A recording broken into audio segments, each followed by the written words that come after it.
The first flakes of snow kissed my windshield as I passed the faded "Welcome to Millbrook" sign. Population 2,847, though that number hadn't been updated since I left 15 years ago.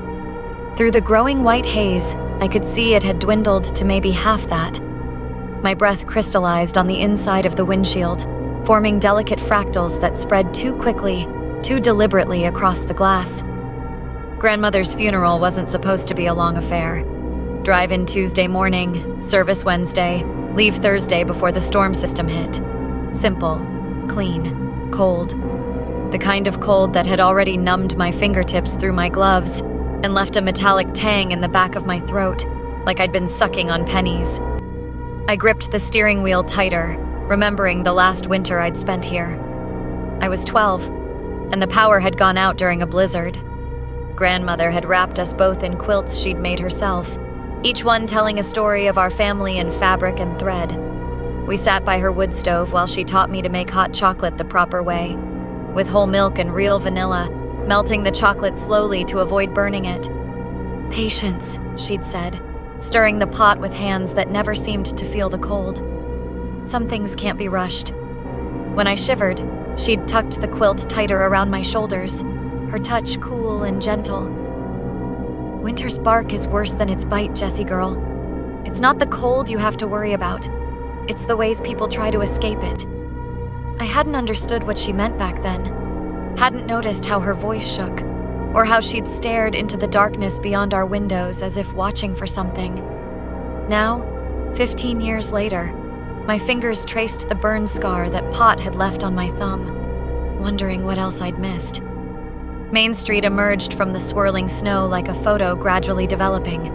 Kane's Hardware, shuttered now but still wearing its faded "Buy Local" banner from 1998. The old movie theater, its marquee stripped bare except for a few stubborn plastic letters spelling out "Go Ho E." Lucy's Diner stood defiantly between them, somehow still open after 40 years, its neon 24HR breakfast sign buzzing against the gray afternoon. The window still displayed the same sun-bleached plastic pies, and that dent in the chrome trim was still there from when Bobby Whitaker crashed his dad's Buick back in '82. As I drove past, the regulars' faces turned toward my car with synchronized precision, their coffee cups frozen halfway to their lips.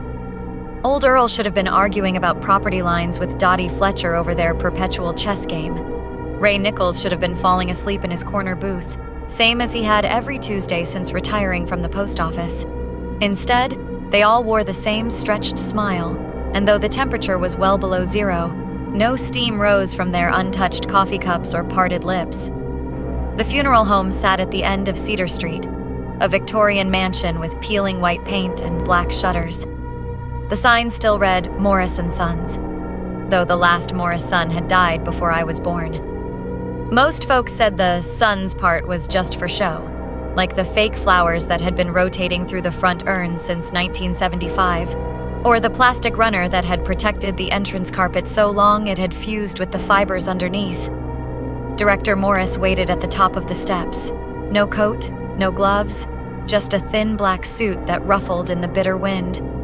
The temperature gauge on my dashboard read -7 degrees Fahrenheit. "Jessica!" he called as I stepped out, my boots crunching in fresh snow. "We've been waiting." His hand engulfed mine, burning hot against my skin. "You're freezing, dear." "Long drive," I managed, pulling away. His palm left a tingling sensation that crawled up my arm. The foyer smelled of lilies and something else, something sweet and metallic, like pennies left in the sun. 3 elderly women I half remembered from childhood materialized from the shadows. Mrs. Peterson, who used to keep butterscotch candies in her purse that were so old they'd fused with the wrappers. Mrs. Walsh, the self-appointed neighborhood watchdog who'd once called my mother because I was suspiciously reading books on our front porch after dark. Mrs. Crane, who'd never forgiven me for accidentally killing her prized rosebush with an errant baseball. Their faces were smooth now, waxy, almost translucent in the funeral home's dim light. Nothing like the wrinkled scowls I remembered. "Jessica, honey," they cooed in near unison, and I fought the urge to check my coat pockets for ancient butterscotch. "You're just in time," just in time to keep the warmth inside. The viewing room was packed. More people than I'd seen in town for years, all murmuring in that same rhythmic cadence, their voices rising and falling like a single organism breathing. They moved through the room with unsettling grace, as if floating inches above the floor, and when someone opened the front door, letting in a blast of Arctic air, they all blinked in perfect unison. They parted as I approached the casket, their hands reaching out to brush my shoulders, my arms, my back. Each touch left that same burning sensation. In the harsh fluorescent light, I noticed how their fingernails had turned crystalline, transparent, like delicate icicles. "So cold," they whispered. "So very cold." Grandmother lay in her favorite blue dress, hands folded over her chest. I reached out to touch her hand, expecting the waxy chill of death. Instead, her skin burned against mine like a fever. "Beautiful, isn't she?" Martha appeared beside me, clutching a stack of funeral programs with trembling fingers. Unlike the others, her face was lined, her eyes sharp behind frost-covered glasses. The old librarian's cardigan was buttoned wrong, as if she'd dressed in a hurry, and her silver hair had escaped its usual neat bun. I'd seen her just yesterday through the library windows, frantically pulling books from shelves, jumping at shadows. Now she pressed a program into my hands, her touch cool and human. "Jessica, dear, we need to talk, but not here, not with them watching." "Who?" "The library. After this, but before dark." She squeezed my arm, her touch cool, human. "Whatever you do, don't stay after dark." The snow was falling faster now, thick flakes that seemed to move against the wind. Through the funeral home windows, I could see other townspeople emerging from their homes, walking with purpose toward the church, wearing nothing more than light sweaters despite the plummeting temperature. Mrs. Peterson appeared at my elbow, that same stretched smile on her face. "We're so glad you're here, Jessica. Your grandmother worried you wouldn't make it in time for the feeding." "The feeding?" "The cold must be fed," Mrs. Walsh added from behind me. "And you're just so very, very cold." I turned back to ask Martha what was happening, but she had vanished. In her place, a small piece of paper fluttered to the ground. In shaky handwriting, "They took your grandmother first. The storm isn't natural. Find me at the library. Hurry." Through the windows, the snow was now falling horizontally, creating white walls that sealed off every exit. My phone showed no service, and the temperature had dropped another 10 degrees. Each breath felt like swallowing glass, and my eyelashes had started to freeze together, clicking softly when I blinked. The moisture in my nose had crystallized, that peculiar, painful sensation I remembered from childhood winters. But worse, much worse, like the cold was reaching inside me. In the viewing room, the townspeople had begun to sing, a low humming that made my teeth ache. And in her casket, I could have sworn I saw grandmother's fingers twitch, reaching toward the warmth of the gathering crowd. I ran for the door, but Mrs. Peterson's burning hand caught my wrist. "Don't you want to be warm, Jessica? Don't you want to keep the warmth inside?" Beyond her shoulder, through the thickening snow, I saw figures walking through the storm toward the church, their skin glowing with an inner light that pulsed in rhythm with their singing. They looked exactly like their photos now. Young, beautiful, timeless, but wrong, like portraits painted from memory by someone who'd forgotten how humans were supposed to look. And in the center of their procession was Martha. Her silver hair now shone like polished chrome, her nightgown impossibly white against the snow. The woman who'd spent decades fighting the town's secrets, who'd tried to document their unnatural youth, now walked with an otherworldly grace. Only her glasses remained unchanged, crackling with frost as she mouthed two words: "Run, hide." The library's front door was unlocked, swinging open at my touch. Inside, the air felt wrong, not the musty warmth of books and radiators, but a damp cold that clung to my skin. My flashlight beam caught dust motes floating like snow in the darkness. "Martha?" my whisper echoed through empty aisles. No answer. A thin crack of light spilled from beneath the reference room door. Inside Martha's desk was a chaos of open books and scattered papers. Her frost-covered glasses lay folded neatly in the center, a small puddle forming beneath them. One book lay open, its margins filled with my grandmother's handwriting. I recognized her sharp, angular script immediately, though it grew more frantic with each entry. December 21st, 1957. First winter they did the ritual. The mills closed in October. By December, half the town was starving. Pastor Kane gathered everyone in the church, said he'd found an answer in some old book, said the cold wants feeding, said it's hunger or heat. Choose. Always a choice. 23 people walked into that church. Only 22 walked out. But God help me, we were warm. January 15th, 1958. The hunger comes back faster now. Millbrook hasn't seen a temperature above freezing since the ritual. Dr. Bennett says that's impossible. He disappeared last night. His wife's smiling today, skin glowing like a furnace. December 21st, 1987. Emily disappeared today. My sweet Emily, who used to bring me fresh eggs every morning. They said she went warm. I saw them take her to the church, heard the singing, saw the light, the way her body moved after, like a puppet with burning strings. They're watching me now. No, I know. Have to pretend, have to smile, have to ignore how their touches burn. February 3rd, 1988. Found Emily's journal hidden in my mailbox.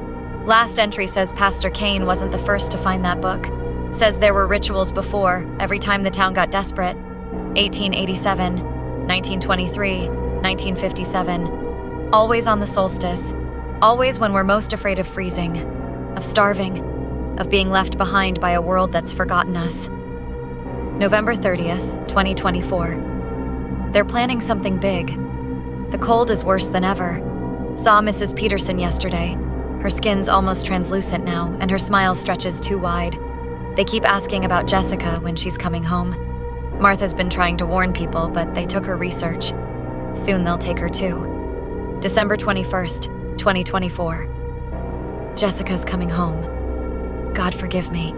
Should have warned her years ago. Should have burned that church down. Should have... They're at my door. The warmth, the hunger, the singing. Jessica, if you find this, don't let them... The entry ended in a jagged line, the pen dragging across the page like a claw mark. A door slammed somewhere in the stacks. Footsteps, too many to count, echoed on hardwood. That same horrible singing started, closer now. My phone's screen flickered to life. One new message, no signal shown. Come to the church, Jessica. Time to welcome you properly. Time to keep you warm. Through the windows, I could see them. The entire town, walking through snow that should have buried them. Their skin glowed from within, pulsing like hearts made of magma, casting red shadows on the white ground. They moved in perfect synchronization. Left foot, right foot, left foot, right foot. Their heads all tilted at the exact same angle. When they passed through the deeper snowdrifts, they didn't push through the snow. It melted around them, leaving steaming footprints that refroze black as obsidian. The church bells began to toll, though I knew those bells had been gone for decades. The sound seemed to come from the earth itself, a deep resonance that made my teeth ache. The church's remaining stained glass rippled like hot wax, its patterns swirling into faces I almost recognized. As the procession approached, the heavy wooden doors swung open on their own, releasing a wave of humid air that smelled like summer storms and burning hair. Movement caught my eye, a figure running between houses, trying to escape the procession. I recognized Dottie Fletcher's grandson, the one who'd just moved back to care for her. He made it 3 steps before the cold caught him. I watched, paralyzed, as frost crawled up his legs, crystallizing his joints mid-stride. He reached toward the highway, toward escape, toward warmth, as his fingers turned to delicate branches of ice. His last breath came out as tiny crystals that hung in the air like diamonds before the wind scattered them. The memory hit me then, sharp as a blade between my ribs. My last summer in Millbrook, before college, before escape. Lying in the grass behind grandmother's house, the sun baking into my bones until I felt like I was melting into the earth. Everything smelled like wildflowers and fresh-cut grass. Grandmother was humming in her garden, and the warmth wrapped around me like one of her quilts. like love made tangible. I hadn't felt anything like it since leaving town. 15 years of apartments with faulty heating, of layering sweaters, of watching my breath cloud in rooms that never quite got warm enough. At their center, Martha and my grandmother walked arm in arm, their faces smooth and young, bodies radiating impossible heat. The snow beneath their feet didn't just melt, it evaporated instantly, leaving patches of scorched earth in the shape of bare footprints. As they passed the church's iron gate, the metal glowed cherry red where their fingers brushed it. The singing grew louder. The temperature dropped until my breath crystallized midair, tiny ice crystals tinkling like wind chimes as they fell. My tears had frozen before they could fall, tiny diamonds of ice clinging to my cheeks. The cold had penetrated so deep that even my blood felt sluggish, crystalline, as if my veins were slowly filling with frost. And as the storm raged outside, I realized I had a choice to make. I lunged for my car keys, but my fingers were too numb to grip them. They clattered to the floor, skittering across ice that shouldn't have been there, that was spreading across the library's hardwood like a living thing. Through the windows, I could see my car, buried now in snow that glowed with an inner light. The engine wouldn't start anyway. I knew that with the same certainty I knew my grandmother's hands had once been gentle. My phone lit up again. A photo this time. My apartment back in Boston, my cat curled up in her favorite sunbeam. Another message followed. "We can keep them warm too, Jessica. Everyone you love. No one ever has to feel the bite of winter again." I could feel the cold eating into my bones, spreading through my marrow like roots of ice. Could feel that terrible hunger they talked about, an emptiness so profound it burned. The walls of the library creaked, frost crawling across the spines of books that held 1,000 stories of warmth and light. Soon there would be nothing left but the cold and the dark and the endless winter. But beyond the library's doors, I could see them. Grandmother, young and beautiful again, her silver hair glowing like starlight. Martha, her glasses no longer frosted, smiling with genuine joy. The whole town, radiant with inner fire, moving as one perfect entity through the storm. No more struggling, no more fear, no more desperate attempts to stay warm in a world that grew colder every year. My legs carried me to the door without conscious thought.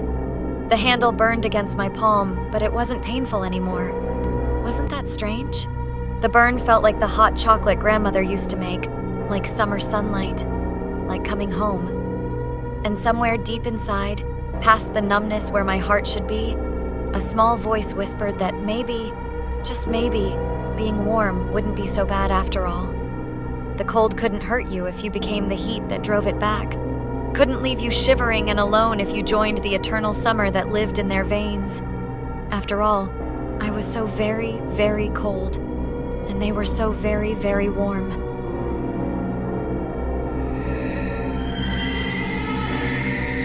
The crunch of breaking glass echoed through the winter air as my boot connected with the already cracked window. "Ladies and gentlemen, we are officially breaking and entering," I said, brushing away the frost-covered shards from the windowsill. My urban exploration blog needed something special for its 3rd anniversary, and Ravencliff Memorial's mysterious shutdown had been haunting local message boards for decades. Astrid adjusted her camera strap, her vintage Nikon clinking against the newer digital model she used for her professional work. "Technically, Dom, it's just entering. Place has been abandoned since '93. Her breath formed thick clouds in the beam of her flashlight. "And this could be my ticket into that gallery showing. Nothing sells like medical decay porn. Tell that to the judge." Liam ducked through the opening after me, his bulky frame barely squeezing through. The former med student turned bartender was our reluctant voice of reason on these excursions, ever since we'd met him working at Murphy's Bar down the street from the art school. Holy shit. I understood his reaction. After 2 years of documenting abandoned places, I'd never seen anything like this. The hospital corridor stretched before us, perfectly preserved. No graffiti, no vandalism, no decay, just an impossible layer of crystalline frost coating everything like diamond dust. Our flashlight beams caught the ice crystals, sending rainbow refractions dancing across the walls. The wrongness of it hit immediately. The old vitals monitor at the nurse's station still blinked steadily. 98.6 degrees Fahrenheit, 72 BPM, O2S at 100%. Impossible numbers cycling on a screen that should have died decades ago. In the specimen fridge, rows of blood samples sat in pristine racks, the red cells clearly visible and impossibly unfrozen despite the surrounding ice. Even the sterile supplies remained sealed in their original packaging, the sterilization date stamps from 1993 still crisp and white against the blue wrap. Dom, these shots are incredible. Astrid's hands shook slightly with excitement as she adjusted her camera settings. She pointed to a biohazard bin. Look at that sharps container. The needle tips haven't even started to rust. And that IV bag. The saline solution should have evaporated years ago, but it's still... She swallowed hard. Still flowing. Liam's medical training kicked in as he studied the preserved chaos. The crash cart's fully stocked. Epinephrine, atropine, sodium bicarbonate. None of this makes sense. These meds have a shelf life of months, not decades. And look at the code blue record sheet. The last time stamp shows 3:47 a.m., December 12th, 1993. The pen still pressed against the paper, like whoever was recording just stopped. Everything feels wrong to you lately. I meant it as a joke, but Liam's face tightened. Before I could apologize, Astrid's voice dropped to a whisper. Guys, look at the nurse's station. She moved her light across the desk, illuminating stacks of papers, old coffee cups, even a half-eaten sandwich, all frozen in time beneath a thin layer of ice. Through her lens, I could already imagine how she'd frame it. The Daytime Froze, Series 1. Like they just got up and walked away, Liam muttered, running his gloved finger across the surface of the desk. Mid-shift. The filing room hit us like a wall of Arctic air, but wrong somehow. Not the sharp bite of winter, but something deeper, like the cold was reaching inside us, searching. Metal cabinets lined the walls, their handles wrapped in delicate frost formations that seemed to pulse in my flashlight beam. When I pulled one open, the screech of frozen metal sent needles of ice down my spine, and my fingers stuck slightly to the handle, leaving behind microscopic layers of skin. My hands trembled as I grabbed a file, the paper crackling like ancient parchment. Patient records, December 1993. The words felt thick in my mouth, as if the very air was congealing. Listen to this. Patient experiencing severe hypothermia symptoms despite normal core temperature readings. Skin cold to touch. I swallowed hard, tasting metal and frost. No medical explanation found. There's more. Astrid had opened another drawer. Her hands trembled slightly as she read. Multiple cases, same symptoms. They quarantined an entire ward. Liam leaned against a cabinet, wrapping his arms around himself. Is it just me, or is it getting colder in here?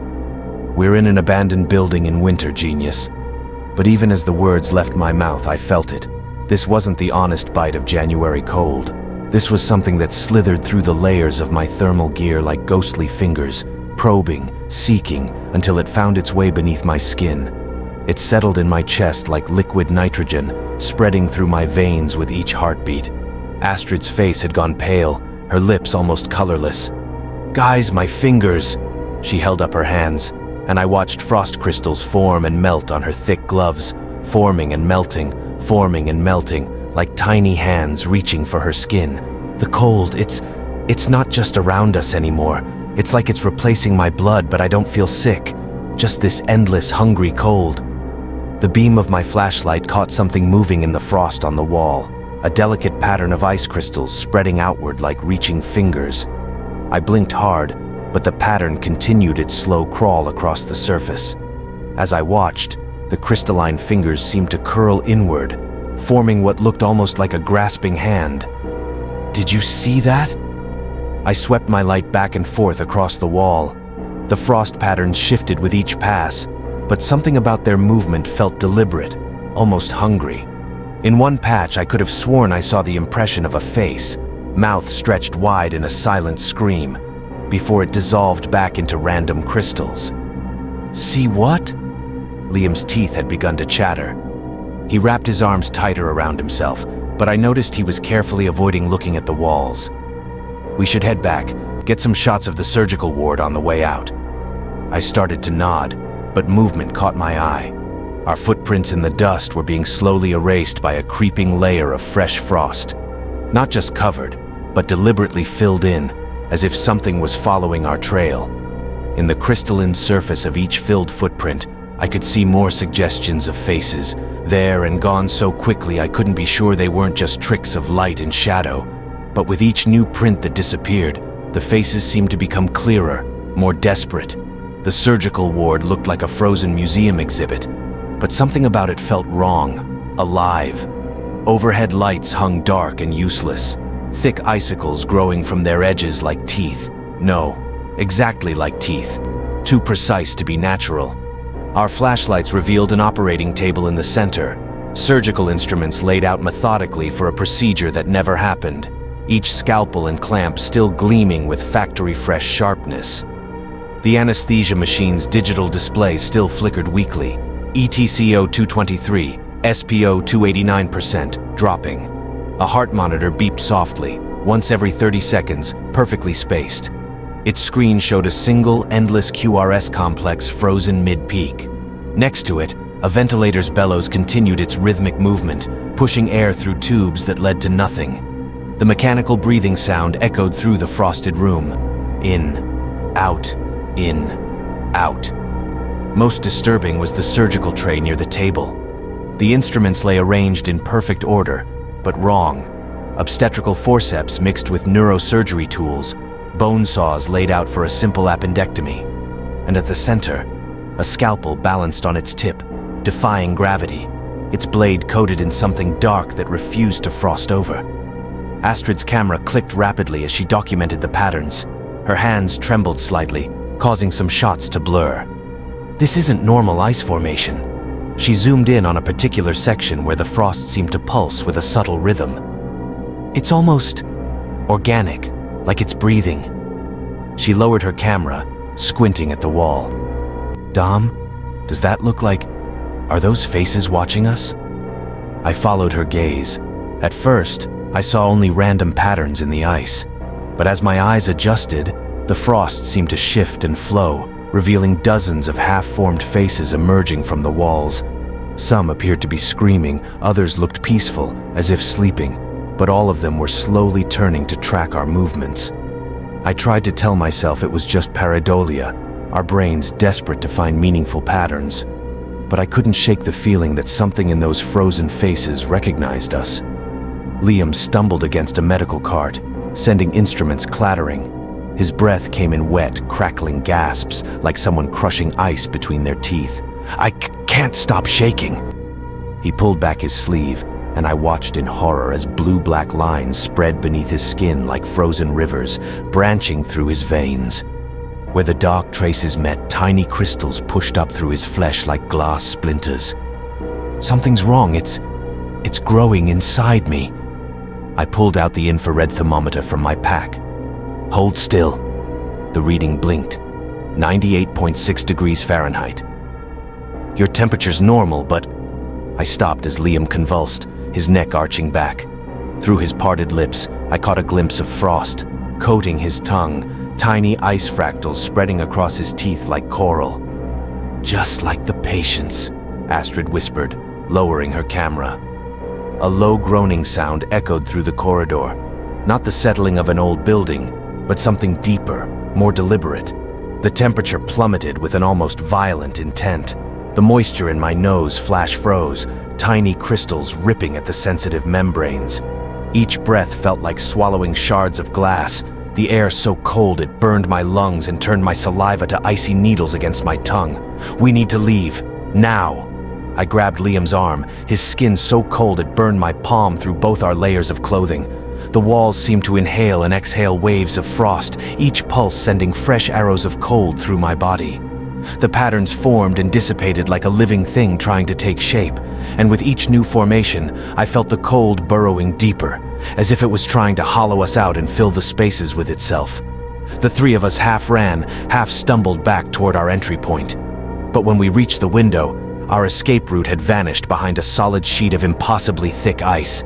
Liam slammed his fist against it. "This isn't happening."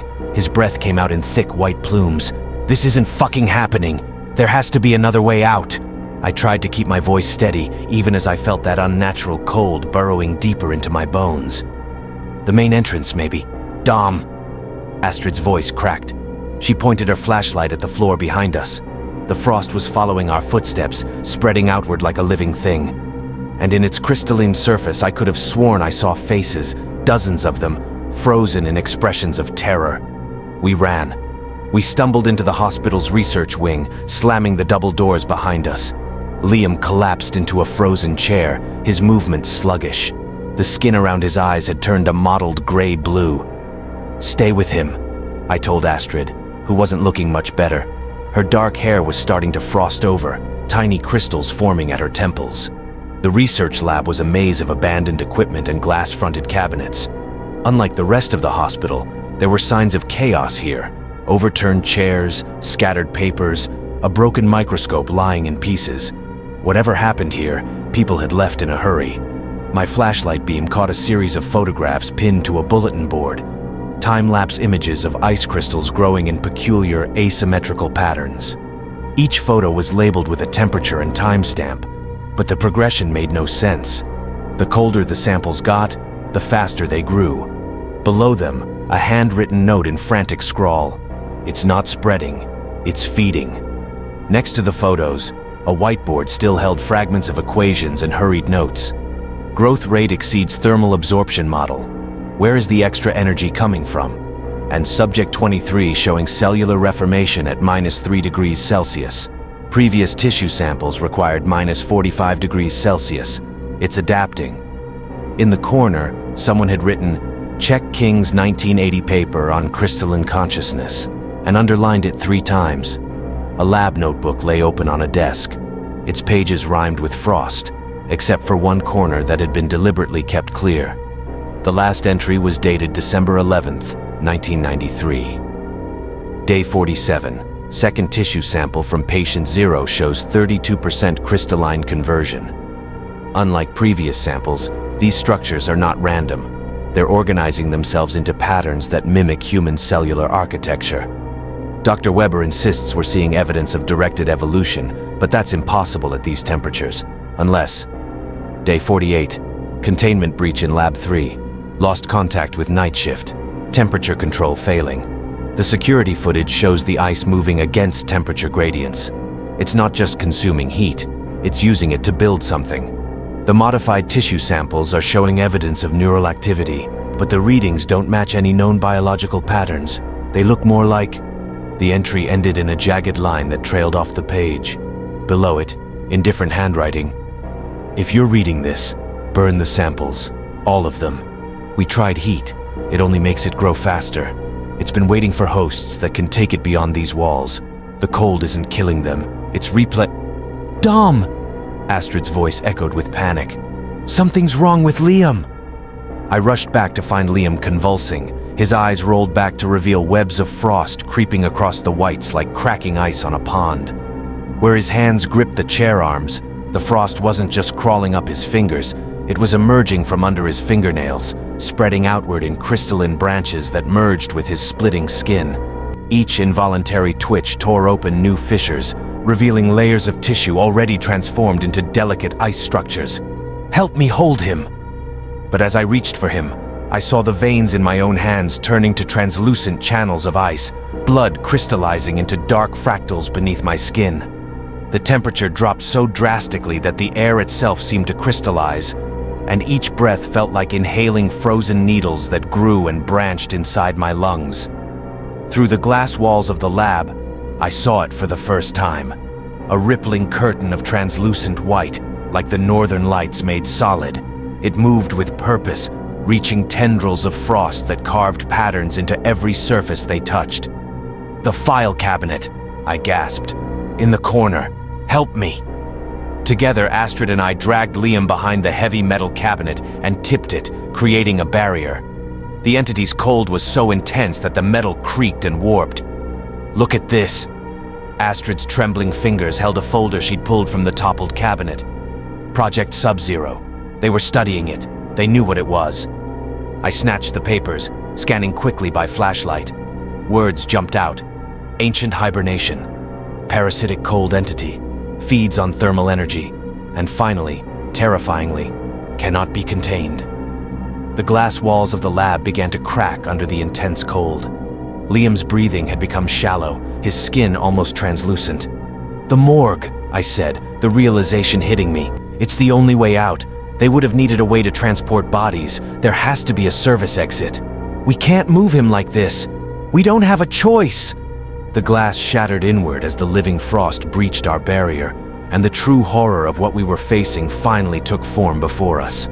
The entity filled the corridor behind us, a writhing mass of crystalline structures that seemed to bend light itself.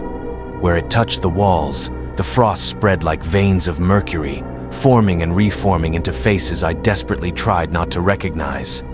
"Almost there," I grunted, half carrying Liam while Astrid led the way with her failing flashlight. The cold had worked its way into the batteries, making the beam flicker and dim. The morgue doors loomed ahead, their metal surfaces already crackling with ice. Astrid yanked them open, the hinges screaming in protest. The room beyond was a maze of steel drawers and examination tables. "There!" Astrid pointed to a heavy door marked "Service Exit" at the far end. But between us and freedom stood banks of morgue drawers, their handles encased in thick ice. As we watched, they began to slide open on their own, one by one. "Don't look," I ordered, but it was impossible not to. The drawers were empty, but the frost inside each one formed perfect human outlines, three-dimensional impressions of bodies that had long since vanished. Liam stirred in my grip, his eyes fluttering open. "I can hear them," he whispered, his voice like cracking ice. "They're all still here, still, cold." The entity poured into the morgue behind us, its presence so intense that the metal drawers began to warp and buckle. The frost patterns it created were no longer random. They formed reaching hands, pleading faces, open mouths frozen in eternal screams. "The door!" I shouted. Astrid reached it first, wrestling with the frozen handle. It gave way with a sharp crack, revealing a concrete ramp leading up to the surface. We half-dragged Liam toward the exit, but the entity was faster. A tendril of living frost shot past us, coating the ramp in a sheet of blue-white ice. As it touched the concrete, more faces emerged from the crystalline surface. Doctors, nurses, patients, all trapped in various stages of terror and realization. "We have to get through it," Astrid said, her voice barely a whisper. "It's the only way." I looked at my companions, Astrid's frost-rimed hair, Liam's blue-tinged skin, my own hands turning pale and translucent. We were already carrying pieces of it inside us. Maybe that's what it wanted all along. The entity surged forward, and we made our final desperate run toward daylight. The sunlight hit us like a physical force as we burst through the exit, tumbling onto snow-covered ground. Behind us, the entity recoiled from the natural light, retreating just inside the doorway but not disappearing entirely. The frost patterns on the walls pulsed like a heartbeat, waiting. We dragged ourselves 50 yards through the snow before collapsing. Liam's color gradually returned to normal, and Astrid's violent shivering subsided, but the deep cold remained, nestled somewhere beneath our skin. "Look," Astrid pointed back at the hospital. "The Wynn." Dows were completely frozen over now, transforming the building into a massive ice sculpture. But it was the new frost patterns emerging on the outer walls that made my blood freeze. They were spreading beyond the building's foundation, creeping through the soil like roots. 2 weeks later, I stood in my bathroom staring at my reflection. The doctors couldn't explain why my skin felt ice cold to everyone's touch, despite my normal temperature readings. They blamed it on trauma, on PTSD from our accident in an abandoned building. But I knew better. Every night I watched frost patterns form on my bedroom windows, from the inside. And sometimes, when I looked closely at my skin, I could see tiny crystals forming and melting, like something trying to break through. My veins had become a maze of geometric patterns, perfect snowflakes blooming beneath my flesh. When I pressed my fingers together, I could feel layers of my skin cracking like thin ice on a puddle, revealing delicate crystalline structures growing where my muscles used to be. Last night, I woke to find my tears had frozen solid in their ducts, and my tongue was covered in a layer of hoarfrost so thick I could scrape patterns in it with my teeth, teeth that now felt like brittle icicles in a mouth growing colder by the day. Astrid called yesterday. She'd been photographing an old warehouse when her camera lens frosted over, in the middle of summer. Liam hadn't answered his phone in days, but his sister said his apartment was unusually cold, and she'd noticed strange patterns on his walls. At first, I thought I was imagining things, the barista's fingers brushing mine, cold as cemetery marble when she handed me my coffee. A businessman on the subway, his breath forming those same intricate crystalline patterns I remembered from the hospital. Yesterday, I watched a group of children playing in the park, and one little girl's laugh came out in clouds of frost that swirled into familiar faces before dissipating. Her mother's lips were tinted that telling shade of blue. I pressed my hand against the bathroom mirror, watching as frost spread from my fingertips in elegant alien spirals. The entity hadn't just let us escape. It had sent us out as carriers. Every exhale now birthed new patterns of frost that lingered longer than they should, each one containing ghostly faces that watched passers-by with hungry interest. The cold inside me seemed to reach out to others, recognizing its own kind. In the past week alone, I'd felt that resonance a dozen times. A clerk at the grocery store, a jogger in the park, a teacher at the local school. We'd lock eyes for a moment, acknowledging the shared secret growing inside us both. The frost patterns on my mirror began to shift and flow, forming one of those terrible faces I'd seen in the hospital.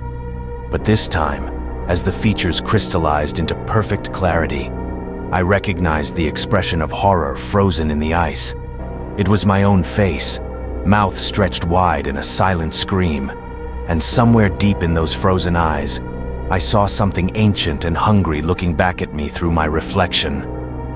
A branch of frost crackled across the glass, and I swore I could hear the sound of ice growing, not just in my bathroom but everywhere, a soft crystalline symphony spreading through the warmth of the world like cracks through thin ice.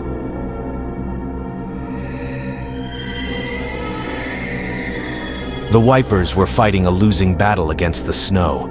I'd been driving for 14 hours, and the last 3 had been in this blizzard. My GPS had gone dark an hour ago, leaving me with nothing but the hypnotic sweep of my headlights across an endless wall of white. The last mile marker I'd passed had read, but that couldn't be right. Just my tired eyes playing tricks. I shouldn't have been on the road. The weather service had been clear about that. But 14 years of long-haul driving had made me cocky, and I had deadlines to meet. The coffee had stopped working somewhere around midnight, and now my eyes kept playing tricks on me. Dark shapes at the edge of my vision, movement where there shouldn't be any. Through gaps in the storm, I caught glimpses of other trucks, their outlines blurred and shifting, their running lights dim and blue like St. Elmo's fire. Some seemed to be driving across the sky itself, their headlights cutting through the clouds. I'd seen trucks like these before, hadn't I? Night after night, storm after storm, always with a passenger who needed a ride. A road sign flashed past. Next exit, yesterday. Another. Memory lane, 14 years. That's when I saw him. A figure in a dark coat, thumb out, standing perfectly still in my high beams. Something metallic glinted at his hip, catching the light for just a moment before disappearing under the coat's folds. I nearly swerved off the road in surprise. Nobody should have been out here. Not in this weather, not at this hour. Common sense said to keep driving, but I was so tired, and something about being alone with my thoughts tonight. Maybe it was the date, February 18th, the same as that night 14 years ago. The exact same night. I'd been avoiding this route for so long, but this time the storm had forced me here. This time I couldn't run. I pulled over. "Thank you," he said as he climbed in, bringing a swirl of snow with him. His voice was soft, almost familiar, the kind of authoritative tone I'd heard at countless way stations and checkpoints. It's a terrible night to be alone on the road. "Where you headed?" I asked, pulling back onto the highway. In my peripheral vision, I could see he was a middle-aged man, unremarkable really, except for his eyes and the way he sat, ramrod straight, like someone used to wearing a uniform. The sleeve of his coat was torn near the shoulder, revealing a glimpse of darker fabric beneath. They seemed to reflect my headlights a little too brightly. "Same direction as you, John," he replied. I froze. I hadn't told him my name. "How did you—" "The same direction you've been heading since that night in February 14 years ago. Remember? It was snowing then too." My hands tightened on the wheel. "I don't know what you're talking about." But I did. God help me, I did. It was the memory I'd been running from all these years, the one that crept up on nights like this when the snow made everything look like it did back then. "I think you do," he said softly. "You were tired that night too, just like now. Pushing yourself too hard, just like now. Did you ever wonder about the other driver, John? The one in the blue Toyota?"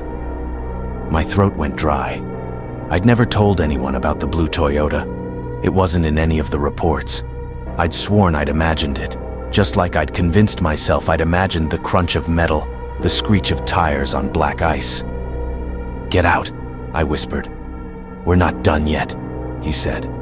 His reflection in my side mirror seemed to flicker, and for a split second, I caught a flash of what looked like a badge on his chest. "We've got a long way to go tonight, and this time, you're going to remember everything." I hit the brakes hard, skidding slightly on the snow-packed road. I said, "Get out!" But when I turned to confront him, the passenger seat was empty. In my rearview mirror, he smiled at me from the back seat. The speedometer crept up to 70, then 80. Dangerous in this weather, but I had to get away. Had to put distance between me and whatever was in my truck. "The speed won't help, John," his voice came from behind me. "It didn't help last time either." I kept my eyes locked on the road, refusing to look in the mirror. My hands were shaking on the wheel. Through the snow, I caught glimpses of other vehicles, hazard lights blinking in the distance, a police cruiser parked on the shoulder. Some of the trucks I passed were transparent, their drivers staring straight ahead with vacant eyes. Each one had a passenger beside them, just like mine. Others seemed to be driving the same stretch of road at different times. I saw the same green semi pass me 3 times, each time more translucent than the last, each time with a different hitchhiker in the cab. Something about their faces seemed familiar, like I'd picked them up before, many times before. I flashed my lights desperately at each one, but they never responded. The mile markers counted down from infinity, each number impossibly large but somehow getting smaller. The radio crackled to life by itself. Through bursts of static, I heard a weather warning. Advising all vehicles to avoid Route 43. Severe conditions. Multiple accidents reported. Route 43, my passenger mused. Interesting. Wasn't that where— Shut up! I punched the radio off. "You're not real. I'm just tired. I'm hallucinating." "Then pull over and rest," he suggested. His voice was closer now, right by my ear. "But we both know you won't.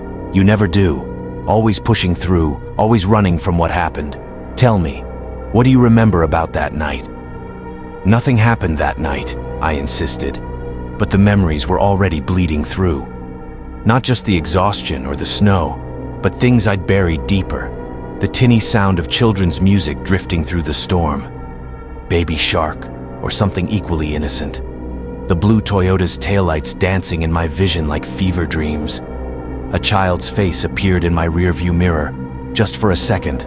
A little girl with butterfly clips in her hair, singing along to that damn song. Then she was gone, replaced by my own haunted reflection. Red lights flashed ahead. Another police car. I hit the horn, desperate for help. My hands were trembling so badly I could barely grip the wheel. The same song echoed in my head, distorting into something terrible and wrong, the children's voices stretching into screams. As I passed the cruiser, I saw it was empty, covered in a thick layer of snow, like it had been abandoned for hours. Just like I'd abandoned them that night, leaving nothing but twisted metal and silence where that song had been. "They can't help you," my passenger said. They couldn't help them either.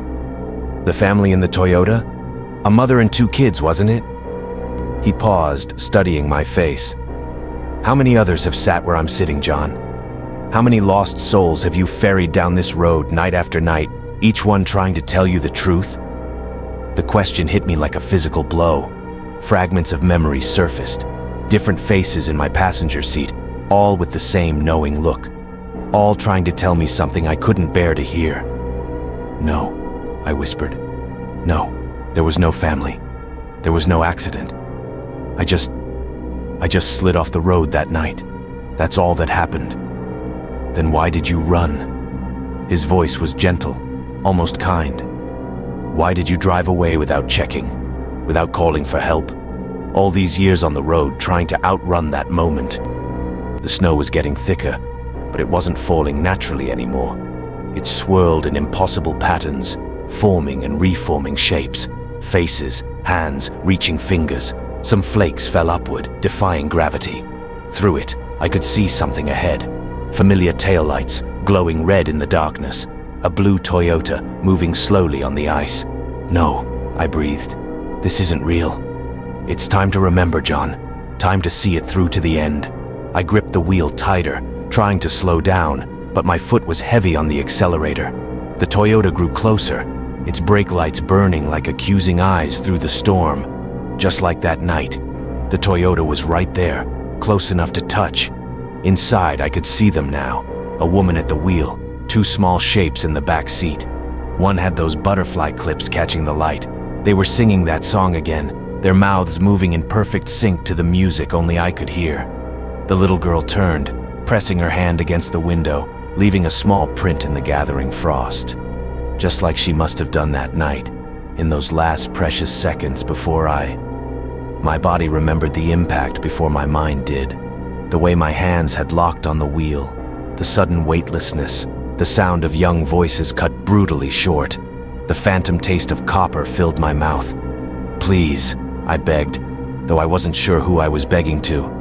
"I don't want to see this." "But you need to," my passenger said. He was everywhere now, in the mirror, in the passenger seat, his reflection ghosting across my windshield. "You've been driving this same stretch of road for 14 years, John. Every night, in every storm, trying to change what happened. Picking up the dead and the dying, the lost and the guilty. Souls like mine who needed to show you the truth. But you couldn't see it, couldn't accept it. Not until tonight." He leaned forward. "Do you know why tonight is different, Joe?" "Hun?" "Because tonight you chose to stop. For the first time in 14 years, you chose to help a stranger on this road instead of running away. Just like you should have done that night." The world around me seemed to flicker, reality stuttering like a skipping record. He was right. All those other nights I'd driven past the hitchhikers, past the accidents, past anyone who needed help. But tonight I'd stopped. Maybe I'd finally grown tired of running. Maybe some part of me knew it was time. The Toyota started to slide on the ice, just like before. I tried to steer away, but my hands weren't obeying me anymore. The wheel turned on its own, following the path carved out 14 years ago. The impact was silent this time. I watched the Toyota spin, its headlights cutting through the snow in slow, graceful arcs. Watched it break through the guardrail, watched it disappear into the darkness below. But this time, I didn't drive away. This time my truck spun too. The world tilted, metal screamed, glass shattered. The snow rushed up to meet me and everything went white, then black. When I opened my eyes, I was standing on the roadside. The storm had cleared. Dawn was breaking over the mountains, turning the snow pink and gold. Below the broken guardrail, two vehicles lay tangled together at the bottom of the ravine, a blue Toyota and a jackknifed semi-truck. My truck. I walked down to the wreckage, my feet leaving no prints in the snow. Inside the cab, slumped over the wheel, was my body. I looked younger there, my face almost peaceful despite the blood frozen on my temple. "You never made it past this night," my passenger said, standing beside me. His features were clearer now. An older man, kind-faced, wearing a state trooper's uniform. The same trooper who must have found the wreckage that night, who had searched in vain for the truck driver who fled the scene. "You've been driving this road ever since, picking up lost souls like me, running from the moment of your death. But when you stopped for me tonight, the first person you've helped since the accident, you finally began to face what happened, and now you don't have to run anymore." In the distance, I heard sirens. They would find us soon. The family in the Toyota, my body in the truck. They would piece together what happened that night. But I wouldn't be there to face it. I was already back on the highway behind the wheel of my ghost truck, snow starting to fall. But this time, I wasn't alone. And this time, I finally knew where I was heading. The road stretched endlessly before me, white and clean and new, leading somewhere I'd never been before. Through the falling snow, I caught glimpses of something impossible. Towers of light stretching into forever, bridges made of morning mist, and other trucks like mine, their headlights dark, all converging on a horizon that shimmered like mother of pearl. I turned off my headlights, and as I drove into the dawn, I heard it, faint but growing clearer with every mile. Children's laughter, carried on a warm breeze that smelled of summer.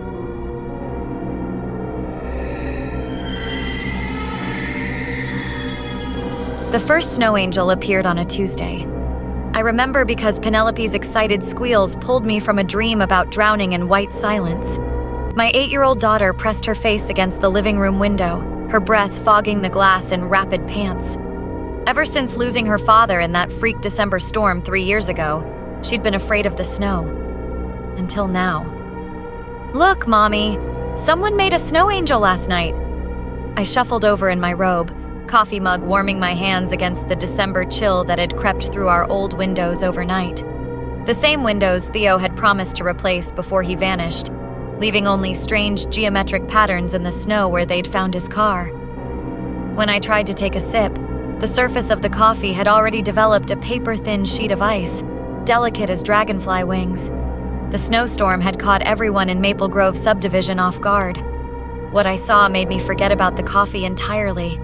There, in the center of our front yard, lay a perfect snow angel. Not the kind kids make by flailing their arms and legs. This one had precise geometric lines, each wing swept out in identical 45-degree angles that somehow formed acute triangles when I tried to trace them with my eyes.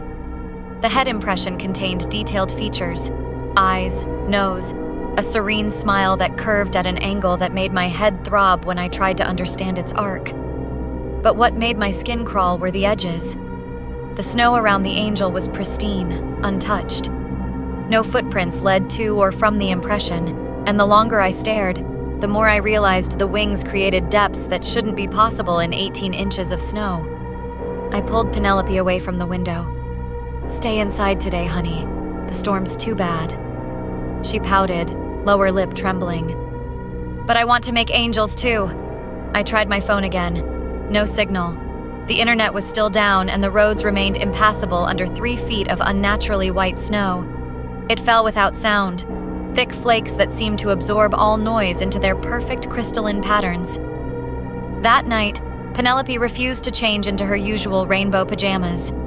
She dug through her drawers until she found an old white nightgown, threadbare and almost too small. The one her father had bought her on their last Christmas together. "They like this one better," she whispered, though I hadn't asked. She hadn't touched that nightgown since Theo disappeared. The next morning, I found her art supplies scattered across the kitchen floor. Every crayon was broken except the white ones. She'd lined them up in perfect parallel lines, like tiny fallen pillars. At her little art table, she hunched over a drawing, her fingers stained pale as frost. 5 stick figures with impossibly long arms stretched across the paper. Their faces were blank except for wide, crescent moon smiles. My daughter didn't look up from her coloring. "They're my new friends. They visit at night." I rushed to the window. My coffee mug shattered on the hardwood floor. 5 snow angels formed a perfect pentagon in our yard, each one identical, each one with that same serene smile pressed into the snow, and each one closer to our house than yesterday's solitary angel. I tried to measure the distance between them with my eyes, equal spaces, perfectly divided. But when I counted the steps between each impression, the numbers kept changing. 5 steps, then 7, then 5 again, though the angels hadn't moved. The angles between them shifted like optical illusions, forming impossible shapes that made my vision blur when I tried to focus on their pattern. Our neighbor Darren trudged past, wrapped in his winter coat. Dark circles shadowed his eyes as he scanned the street. I knocked on the window to get his attention. "Are you seeing this?" I gestured at the geometric pattern in my yard. He squinted through the softly falling snow and shrugged. "Neighborhood kids getting creative. Lauren's been begging to go out and make snow angels, too." His voice cracked slightly. "Had to take her tablet away last night. Found her watching videos of kids making snow angels at 3 a.m. She wouldn't stop crying about wanting to join them." 2 houses down, I spotted Regina Willis on her front porch, still in her nightgown despite the cold. She stood motionless, staring at her yard. Even from here, I could see the familiar wing-like impressions in her snow. Different pattern than mine, a spiral that curved toward her front door. But I knew no children had made these. The snow between and around the angels remained untouched, a blank white canvas marred only by these 5 precise impressions. As I watched Darren shuffle away, I noticed other parents in their windows, faces pressed against the glass like pale moons. All of them looking down at their yards, all of them pretending not to see what was really happening. The local Facebook group had gone silent yesterday, right after Bethany Nguyen posted about her 4-year-old twins talking to angel friends through their bedroom window. No one had responded, but I'd seen the post before it disappeared. 3 houses on Maple Court had their lights on all night now. I'd heard distant hammering yesterday, other parents boarding up windows, though nobody talked about why. Over the next few days, Penelope's behavior shifted like thawing ice, subtle cracks spreading beneath the surface. She stopped eating anything with color. When I made her favorite strawberry pancakes, she only picked at the white, uncooked patches in the center. At dinner, she arranged her food in geometric patterns, always finishing with 5 pieces pointing outward like rays from a star. That night, the scratching started. Gentle at first, like tree branches against the windows. Except we had no trees near the house. The kitchen thermometer read 72, but my breath came out in crystalline clouds, each exhale forming perfect hexagonal patterns before dissolving. Penelope sat at the dinner table, pushing her peas around her plate. The peas left shallow grooves in a thin layer of frost that shouldn't have been there. A quiet melody drifted from her lips, a sound like wind through ice caves, devoid of any recognizable tune. "They just want to play, Mommy." Her fork scraped across the ceramic, mimicking the sounds from outside. The scraping formed a rhythm with her hollow humming. "Why won't you let them in?" Her head tilted at the same angle as the snow angel's smiles. The scratching grew louder as darkness crept across our snow-buried neighborhood. I tucked Penelope into bed, trying to ignore the way frost patterns on her window formed into delicate wing-like shapes. Morning revealed dozens of snow angels. They spiraled out from our house in concentric circles, each one perfect, each one smiling up at the gray sky. The spiral followed the golden ratio exactly, but somehow contained more rotations than should fit in our yard. The angels grew smaller toward the center, but their features remained just as detailed, defying the limits of scale. When I tried to count them, the numbers collapsed in my mind. Each angel seemed to exist in multiple positions simultaneously, their wings overlapping in dimensions that shouldn't exist in our 3-dimensional space. In the kitchen, I found Penelope's cereal bowl filled with fresh snow. The spoon moved in methodical circles, leaving precise grooves like the angel's wings. She hadn't eaten, just arranged and rearranged the snow until it melted. Her fingers were blue at the tips, and the patterns she traced formed fractals that repeated endlessly despite the bowl's finite size. "Aren't they beautiful?" Penelope stood in her nightgown, head tilted as she studied the display. "They dance at night.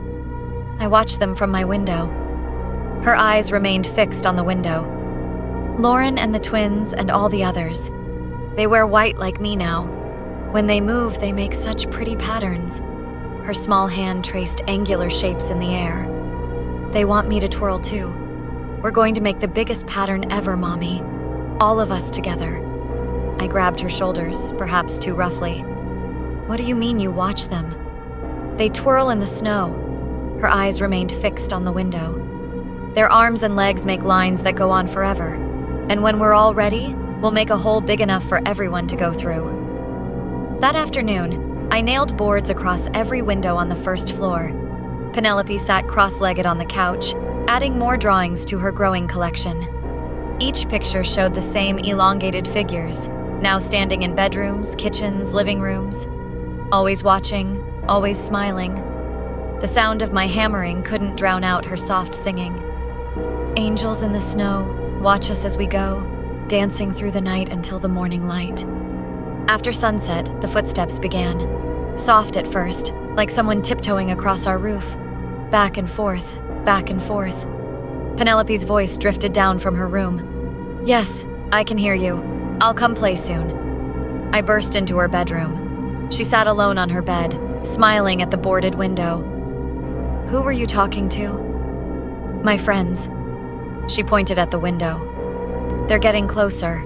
They want to show me how to make real snow angels." The footsteps above grew heavier, more numerous, like a crowd pacing our roof.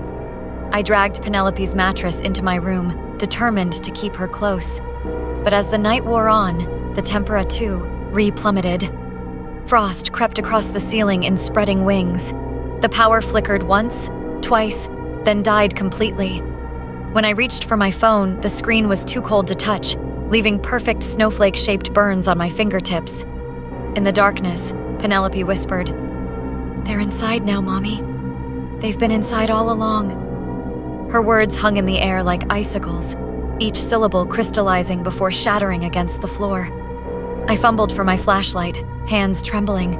The beam caught Penelope's empty side of the bed, the sheets still holding the indent of her small body. "Penelope?" My voice cracked in the frozen air. "Baby, where are you?" I stumbled into the hallway. The cold hit me like a physical wall, burning my lungs with each breath. The air itself felt brittle, as if the space between molecules was turning to glass. My flashlight beam swept across the walls, catching glimpses of frost patterns that looked disturbingly like watching eyes. When I tried to call out again, my words froze mid-air, tinkling to the floor in crystalline shards. The house remained silent except for my panicked breathing and footsteps. But as I reached the top of the stairs, I noticed something wrong with the shadows. They weren't moving with my light the way they should. I swung the beam back. There, pressed into my hallway wall, was a perfect snow angel. Not lying down, but vertical, as if someone had been frozen in mid-snow angel against my wallpaper. The detailed face smiled at me, frost crystals catching the light like tiny teeth. The proportions were wrong. The wings spread wider than the wall itself, yet somehow remained contained within it. When I looked at where the wings met the body, the angles inverted, creating a tessellation that extended inward instead of outward. They were everywhere. Every room I checked held more angels, pressed into walls, corners, ceilings, all facing toward where we had slept, worked, eaten. Some occupied spaces where walls met at right angles, but their wings spread at impossible degrees, bending space around them. They had been watching us for days, moving only when we weren't looking, their bodies arranged in patterns that followed rules of geometry that didn't exist in our universe. "Penelope!" My scream echoed through the house. Her small voice drifted up from downstairs. "Down here, Mommy! I'm making angels with them!" I took the stairs two at a time, nearly slipping on the ice-slick steps. The living room stretched before me, bathed in the strange two-white light filtering through the boards on the windows. Penelope lay in the center of the room, spread-eagled in a thin layer of snow that couldn't possibly have gotten inside. She moved her arms and legs in slow, deliberate arcs. "Look, Mommy!" Her breath came out in white puffs. "I'm doing it right this time." The shadows around her began to move. The snow angels on the walls peeled themselves free, their smiles growing wider, limbs elongating as they stepped forward. "They just wanted to teach me," Penelope said. "They've been so patient, waiting for me to learn." I lunged for my daughter, but my feet wouldn't move. Ice crackled around my ankles, climbing up my legs. Each crystal formed with surgical precision, growing in geometric patterns that mirrored the angel's wings. The cold burned like fire, but the pain came with a terrible symmetry, spreading through my body in perfect fractals. The angels circled us, their movements jerky and wrong, like stop-motion animation. Where their feet touched the floor, the wood froze and splintered in elaborate starbursts. As my vision clouded with frost, a memory crystallized. My mother's face 25 years ago, watching me draw at our kitchen table. The same white crayons, the same elongated figures with crescent smiles. They're just imaginary friends, I told her then. They visit in the snow. The box of my childhood drawings was still in our attic, next to Theo's last Christmas presents for Penelope. All those years, I'd thought the memories were just dreams. But now I understood. They hadn't wanted me then. They'd been waiting for my daughter, for both of us. The geometric patterns in the snow where they'd found Theo's car. They hadn't been tire tracks at all. Penelope continued making her snow angel, her movements perfectly synchronized with theirs now. Don't worry, Mommy. Soon you'll learn to make angels too. Her smile was an exact match for the ones I'd drawn decades ago. They've been so patient, waiting for you to remember. Daddy's been waiting too. The ice reached my waist as the figures closed in, their faceless heads tilted at impossible angles. In the strange white light, I found myself staring directly into one of the angel impressions. Through it, I saw space. Not empty space, but space folded in on itself, crystalline structures that extended in directions that shouldn't exist. And there, in those geometric impossibilities, I caught a glimpse of movement. Countless bodies frozen mid-twirl, their limbs locked in eternal snow angel patterns. Among them, I recognized Theo's face, his expression peaceful as he hung suspended in that fractaled infinity, his arms and legs spread in angles that violated every law of physics. Finally, I understood why he'd never tried to come back. I could finally see what I'd missed before. The snow angels had never been impressions left in the snow. They were holes, punched through our world into somewhere else. Holes I'd helped make as a child and forgotten. And now they were teaching my daughter how to make more.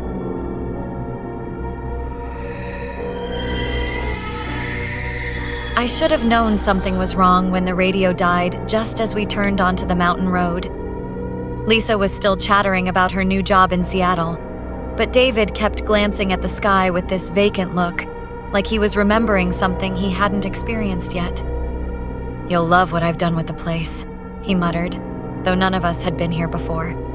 His fingers drummed an odd rhythm on the steering wheel. Tap, tap, pause, tap, over and over. Everything's exactly where it always is. The same David who'd organized this whole reunion insisted we all come to his family's cabin despite the forecast. The same David who'd been growing increasingly distant, speaking in circles about coming home and completing the pattern. "You said this place has a generator, right?" Andrew asked from the back seat, not looking up from his phone. "I've got meetings Monday." David's head swiveled toward Andrew with a motion too smooth, too precise, like a security camera rotating. His smile stretched a fraction too wide. "The power source is adequate. All systems are prepared for your arrival." He blinked exactly once, the movement deliberate and slow. The cabin appeared around the next bend, larger than I'd imagined. 2 stories of dark wood and wide windows, already lit from within, though we were the first to arrive. As we drew closer, the proportions seemed to shift subtly, corners bending at angles that made my eyes water. Rachel and Peter were due any minute in their own car.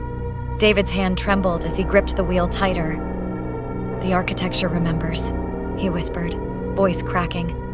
"It rearranges itself to accommodate." His words had an odd echo, as if he was speaking them simultaneously from multiple locations. A thin line of frost crept along his collar. "Weird," Lisa murmured, leaning forward between the seats. "Could have sworn I saw someone in the window."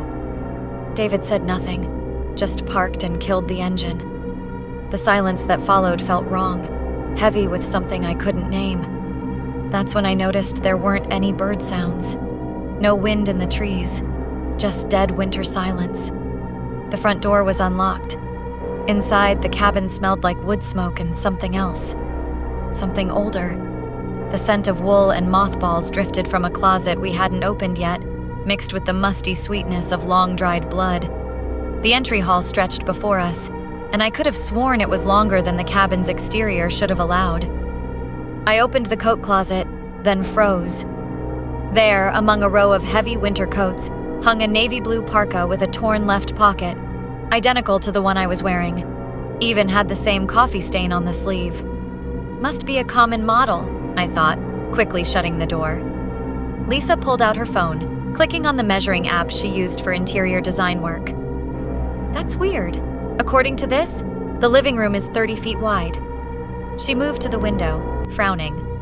But from outside, I measured 22 feet. And now, she checked again. Now it's saying 35 feet? I noticed small, everyday objects that seemed jarringly out of place. A half-empty coffee mug with Lisa's shade of lipstick on the rim, Andrew's phone charger already plugged into the wall, my own reading glasses folded on a side table. None of us had been here before. None of us had brought these things. Andrew wandered into what should have been a coat closet and called out, his voice oddly distant. "Guys, this opens into a hallway. A long one, with more doors." His footsteps echoed strangely, as if traveling much further than they should. "I can see a kitchen at the end, but we passed the kitchen coming in. It's behind us." The walls seemed to breathe in the darkness, expanding and contracting with a rhythm just slightly slower than a heartbeat. David flipped switches, but nothing happened. Each time I blinked, the room's dimensions seemed to shift subtly, corners migrating just beyond my peripheral vision. "The power supply requires calibration," he said, each word carefully enunciated like he was reading from an internal script. His movements had become stiff, mechanical, as he set down his bags in perfect parallel lines. "I will inspect the mechanism when the final components..." He stopped, swallowed hard, then corrected himself. "When Rachel and Peter arrive." I helped bring in supplies while Lisa and Andrew argued about cell service. The sun was setting fast, shadows stretching across virgin snow like grasping fingers. That's when I saw the first symbol, a spiral of frost on the kitchen window, perfectly formed from the inside. Something about its curves made my head hurt, like trying to remember a dream that was already fading. My fingers traced the pattern before I realized what I was doing, muscle memory I couldn't explain. "David?" I called out, but my voice sounded thin, muffled. "How long has it been since anyone used this place?" He was staring at his phone. "Service is dead. Storm must be interfering." "There is no storm," Andrew said from the living room. "Sky's clear as..." A blast of wind cut him off, rattling the windows. Outside, snow began to fall, thick and fast, nothing like natural weather. The air turned syrupy, each breath feeling like inhaling cold molasses. My teeth began to hum with a frequency I could taste, sharp and metallic, like drinking liquid static. Within minutes, the world beyond the glass was a writhing white void, but the snowflakes seemed to move in more dimensions than should be possible, leaving trails in the air that lingered too long. The lights suddenly blazed to life, making us all jump. And there, just for a moment, I saw our shadows on the wall. All wrong, all twisted, like something else was casting them. David's face contorted into what might have been meant as a smile, muscles moving independently of each other like someone learning to use their face for the first time. "Welcome to your designated terminus," he said, then tilted his head at an impossible angle, tendons standing out like cables. "I mean, welcome home, everyone." And somewhere upstairs, something that sounded almost like footsteps began to pace. Rachel and Peter never made it. The storm, if you could call it that, swallowed everything beyond the cabin's walls. But none of us could agree on what we were seeing through the windows.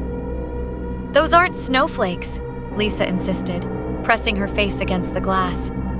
"They're moving wrong, like they're searching." Andrew threw another log on the fire.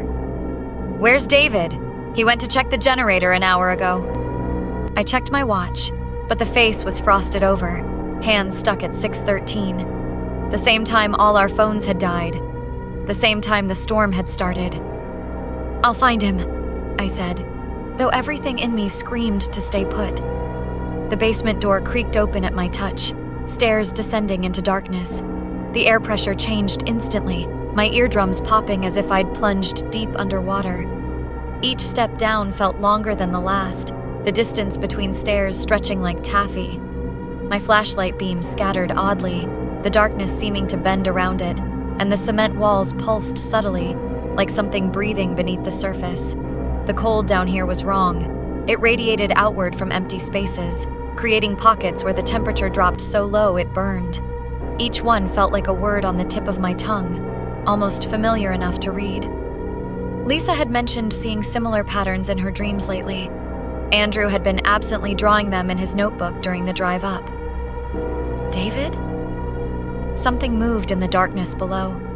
A shape that might have been David straightened up, his back to me. He turned slowly.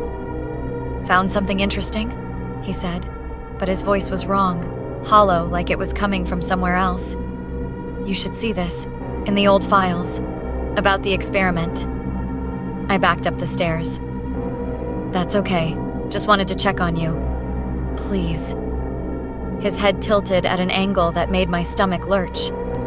"I need to show you all what we really discovered that night in the quantum physics lab, what we actually opened." The word quantum triggered a flash of memory. Fluorescent lights, humming equipment, 5 graduate students staying late to run one more test. The smell of ozone, a door opening where no door should be. My head started to throb. That's when another memory surfaced. The security footage we'd checked afterward, trying to understand what had gone wrong. In every frame, our past selves moved normally, but our shadows? Our shadows had performed all the same actions exactly 30 seconds before we did. Like they'd already known what we were going to do. Like they'd already lived it. I slammed the door, heart pounding. When I turned around, Lisa and Andrew were staring past me, faces pale. "The symbols," Lisa whispered. "They're everywhere now." Her hand moved in small, unconscious gestures, mirroring the patterns spreading across the walls. "I know these. We all know these. Why do we know these?" Every window was covered in intricate frost patterns, but as I watched, they began to shift. Not melting, moving, forming words in a language that hurt to look at, yet felt achingly familiar. Like something we'd learned before birth and spent our whole lives trying to forget. "Guys?" Andrew's voice shook. "I don't think that's David down there anymore. I don't think it has been since we arrived." The basement door shuddered behind me. Something that no longer bothered to sound exactly like David began to laugh. And upstairs, those footsteps were getting closer. "We need to leave," I said, but Lisa was shaking her head. "Look outside." Through gaps in the frost writing, I could see them. Dark shapes moving through the whiteness, tall and wrong and hungry. Dozens of them. And they all looked like us. No, not just looked like us. They were us. Every version that had opened that quantum door. Every iteration that had torn a hole between dimensions in that underground lab. The entity hadn't chosen us randomly. It had created us, guided our entire academic careers, pulled us together as grad students, all to recreate that first mistake over and over and over. The thing that wasn't David started coming up the stairs. The thing that had always been waiting for us to come back. "There never was a storm," Lisa said, her voice flat as we huddled in the upstairs bedroom. The symbols had followed us, crawling across every surface now. "Look!" She wiped frost from the window. Outside, the snow was just hanging there, suspended, like a backdrop, like it had always been there, waiting. "David brought us here," Andrew whispered. He knew." The thing wearing David's face was in the hallway now. We could hear it shuffling closer, dragging something heavy. The real David, maybe. The David from before whatever happened in that basement. I pressed my forehead against the cold glass, and that's when I saw it. The truth hidden in the symbols. They weren't warnings. They were a record. Names, dates, groups of friends dating back decades. All brought here by someone they trusted. All becoming part of whatever lived in this place. "The cabin," I breathed. "It's not a cabin. It's just what we're able to see of it. The part our minds can process." Lisa started laughing, high and frightened. "The footsteps upstairs. We were hearing them when we were downstairs. And now we're up here." She pressed her palm flat against the wall. "I counted the steps up here. 23. Going down just now? 37. And the window, she pointed to the large bay window overlooking the snow. We saw it from outside, second floor. But look down. We looked. The ground was 4 stories below us now. The floor plan, Andrew muttered, pulling out a crumpled piece of paper. I've been trying to map it. Look. He spread it on the floor, revealing dozens of overlapping sketches. Rooms that connected to themselves, stairs that went up and came out below, hallways that bent back into the same space at impossible angles. It's not just bigger on the inside. It's folded somehow, like a Klein bottle, but with space instead of surfaces. Lisa's voice trailed off as she stared at her own hands. I have splinters under my nails, from clawing at the basement door, but I haven't done that yet. It's bigger on the inside, Andrew finished, his nose bleeding steadily as spatial dimensions buckled around us. The room stretched like taffy, the far wall now impossibly distant, while the ceiling drooped lower in defiance of physics. Like those shapes out there. They're not copies of us. They're previous us. All the other times we've been here. Looking closer at the shapes in the snow, I could see the differences now. That one wore the scarf I'd lost last winter. Another had the haircut I'd been considering. A third moved with the limp I'd get from falling down those basement stairs in exactly 43 minutes. The doorknob began to turn. How many times? Lisa asked. How many times have we done this? The door swung open. The thing that used to be David stood there, grinning with too many teeth. Behind it, the hallway stretched impossibly long, full of doors that hadn't been there before. The air rippled like heat waves, but it felt arctic cold, carrying echoes that arrived before their sounds. Colors started bleeding up the walls, colors that had no names, that the human eye shouldn't be able to process. Every surface vibrated at a frequency that made my bones feel hollow and my skin try to crawl away from my body. And from every door came familiar voices, our voices, having this same revelation over and over and over, the sounds overlapping and repeating until they formed a twisted harmony that tasted like burnt copper and screaming. Welcome home, it said with David's mouth. Again. The symbols began to glow. The walls fell away. And finally, we saw the true shape of what had been calling us back here since before we were born. That's when I noticed my hands. Frost was spreading across my fingers, forming familiar patterns, the same patterns I'd seen on the kitchen window. My body remembered writing these symbols countless times before, each loop adding another layer to the warning we could never quite understand. I watched in horror as my hand moved on its own, completing the final spiral I'd first seen hours ago. The one I'd always been destined to write. We're still here. We're always here. In the basement, there's a door David never showed us. Behind it are rows of hooks, and hanging from each one is a winter coat. Our winter coats. Dozens of them, all gradually decaying, marking each time we've lived through this night. The newest ones still smell like our laundry detergent. And there, at the end of the row, I see it. A navy blue parka with a torn left pocket and a coffee stain on the sleeve. The same one I'd noticed in the front closet. The same one I'm wearing now. Except this one is covered in frost and something darker. Something that looks like it's still wet. That's when I noticed something else about the coats. Each one is slightly more crystalline than the last. Ice formations growing more complex, more geometric. The oldest ones aren't even fabric anymore. They're perfect lattices of impossible angles, humming with frequencies that make my vision blur. And through those crystalline structures, I see it. Our endless loops are growing something. Each cycle adds another layer, another iteration of frozen time, building towards some vast and horrible emergence. We're not just repeating ourselves, we're incubating something that's using our trapped moments, our endless deaths, to form itself, to take shape, to wake up. The geometry of our torture is a lattice of birth, and somewhere out there, other versions of us are just turning onto that mountain road, radio dying, unaware that they're already home, that they've always been home, that the coats in the basement are waiting for fresh copies to join the collection. That their fear and their deaths will add another perfect layer to whatever's gathering itself in the spaces between seconds. The storm's coming early, after all. It always does.